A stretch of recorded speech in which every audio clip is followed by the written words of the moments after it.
आपने देखा होगा कि कुछ लोग किसी काम में इतनी ऊंचाई पे पहुंच जाते हैं। अकबर ने कहा लेकिन मुझे अब तो और जिज्ञासा, मुझे उस आदमी को बचाते हुए। तो ये लोग जाते थे हरदास जी के आश्रम में, वहां एक पेड़ था, उसे दोनों लोग चढ़ के बैठे रहते। इसलिए अगर आप अपने कर्म को ही अपना पूजा बना लें तो और कोई बैठ के ध्यान करने की जरूरत ही नहीं। आप स्टूडेंट हैं, आप पढ़ाई को पूजा बना लें। कल एक साहब ने मुझे फोन किया, कहा ये जो आपके खिलाफ चल रहा है ना आंदोलन, ध्यान योग की बात बंद कर दो, नहीं तो ये पूंजीवादी घेरने से बाज नहीं आएंगे।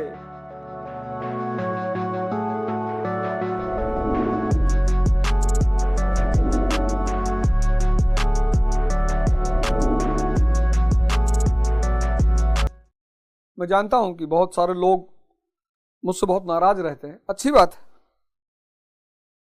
सबको खुश नहीं किया जा सकता। आप सर्कस के जोकर नहीं हैं और सबकी इच्छा की पूर्ति नहीं की जा सकती, क्योंकि वो तो भगवान भी नहीं कर सकता। दुर्योधन भी महाभारत युद्ध में जीतना चाहता था, वो भी भगवान के पास गया था। तो ना तो सबको खुशी किया जा सकता है और ना सबकी इच्छा की पूर्ति की जा सकती। ये दोनों चीज भगवान के बस में नहीं है, इंसान तो बहुत दूर की बात है।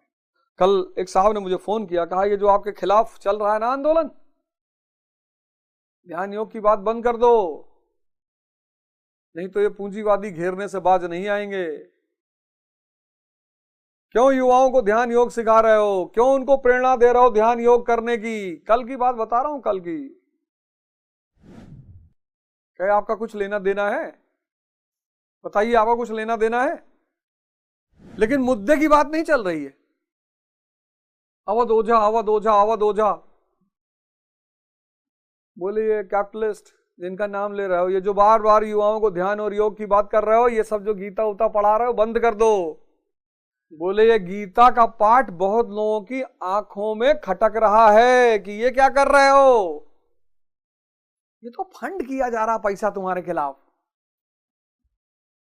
अच्छा, हाँ। बोले जो भी इस देश में युवाओं को आकर्षित करेगा और ध्यान योग आयुर्वेद की बात करेगा, वो एक लॉबी का दुश्मन हो जाएगा, हो ही जाएगा। वो लॉबी उसके पीछे पड़ जाएगी कि मेरा घाटा करा रहे हो। सब ध्यान और योग करने लगेंगे, आयुर्वेद की तरफ चले जाएंगे, तो इतना बड़ा व्यापार है, बिजनेस है, वो कहां जाएगा? कर्म।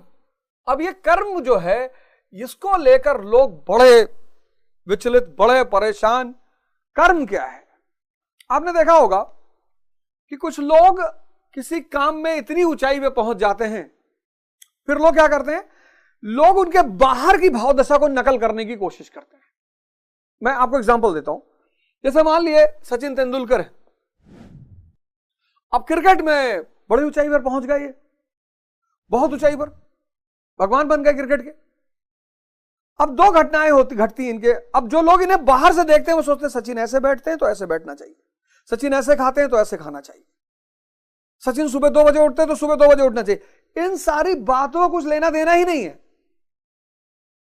सचिन का जो चैतन्य है, कॉन्शियस, वो इनके खेल में इनके साथ खड़ा हो जाता है। अब चूंकि ये चैतन्य छिपा हुआ है, कॉन्शियस छिपी हुई है, इसलिए इस पे नजर किसी की नहीं जाती। जैसे वाजपेयी पूड़ी वाले हैं, इस आदमी को देखकर लखनऊ में बहुत लोगों ने पूड़ी का व्यवसाय किया।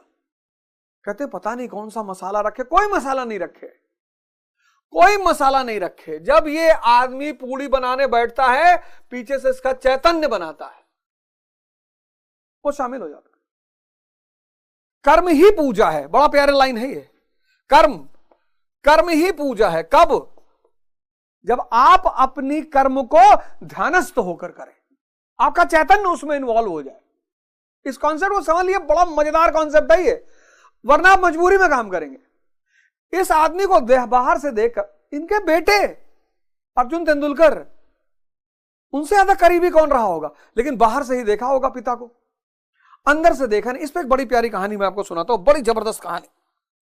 हरदास, गुरु हरदास जो है, उनके 2 शिष्य थे, एक तानसेन, एक बैजू। तानसेन अकबर की दरबार में शाही दरबारी थे, शाही संगीतज्ञ थे, और अकबर उनके संगीत का कायल था। तो अकबर बार बार कहता था कि यार गजब, यार तुम्हारा गुरु भी गजब ही होगा। तो तुम्हारा गुरु स्वयं में, तुम इतना अच्छा बजाते हो तो यार तुम्हारा गुरु कितना अच्छा बजाता होगा यार, मुझे उनसे मिलना है। तो तानसेन ने कहा कि साहब वो किसी के लिए बजाते नहीं है। बोले मतलब किसी के लिए नहीं बजाते, मतलब तब बजाते ही क्यों है? अरे बोले महाराज आप ना समझ पाएंगे, वो अध्यात्म की दुनिया है, पर वो किसी के लिए, हम और आप जाके उनसे नहीं कह सकते कि बजाओ। अकबर ने कहा लेकिन मुझे अब तो और जिज्ञासा, मुझे उस आदमी को बजाते हुए सुन। तो ये लोग जाते थे हरिदास जी के आश्रम में, वहां एक पेड़ था, उसे दोनों लोग चढ़ के बैठे रहते थे। हफ्ता बीता, 15 दिन बीता, 16वें दिन रात में 2 बजे हरिदास ने संगीत का बजाना शुरू किया। अब देखो रात में 2 बजे अनायास, और अकबर के आंख से कहते हैं कि झर झर झर झर आंसू गिरने लगे। अब हरिदास किसी रिवॉर्ड में नहीं बजा रहे हैं, नौकरी क्या है, किसी रिवॉर्ड की आशा से किया गया काम, चैतन्य की मस्ती में किया गया काम। रैंचो है, उसको पढ़ाने में मजा आता है तो वो साइंटिस्ट, लेकिन उसको पढ़ाने में मजा आता है, इसलिए 400 पेटेंट होने के बाद भी वो पढ़ा रहा है। वो निष्काम कर्म योगी है। ये टर्म समझना बहुत जरूरी है। आप जो कर रहे हैं वो नौकरी है। अगर आप बाहर की आशा से कोई काम कर रहे हैं वो नौकरी है, और अगर आप चैतन्य की मस्ती में कर रहे हैं, बाहर से कुछ आशा ही नहीं कि ब्रह्मांड भी रिटर्न में मिल सकता है, मिलने के लिए कुछ भी मिल सकता है, वो कर्म है। इसलिए अगर आप अपने कर्म को ही अपना पूजा बना लें तो और कोई बैठ के ध्यान करने की जरूरत ही नहीं। आप स्टूडेंट हैं, आप पढ़ाई को पूजा बना लें, आप जहां भी काम कर रहे हैं उसको पूजा बना लें, ध्यानस्थ हो जाए चैतन्य से, बस वही आपका ध्यान बन जाए।